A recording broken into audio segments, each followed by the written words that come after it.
we can get in shape in a way that is not traditional, has nothing to do with shuttles or gassers or up downs or any of the things that teams for decades and decades would do at the end of practice and even before practice in their warm up, like intentionally trying to get their team tired, that we can get in shape in shorter practices doing things at game speed. There are still those who will violently oppose this idea, but none of them have actually experienced a sprint-based approach.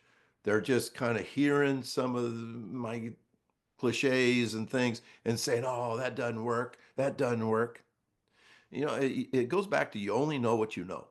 If you were raised with this aerobic mindset, and you held up four fingers because going into the fourth quarter you held up those four fingers saying yeah we deserved to win this fourth quarter because we ran 10,000 gassers.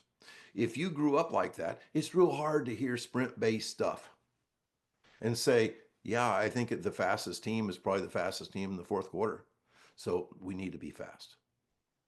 It's interesting that fast players don't fatigue like slow players.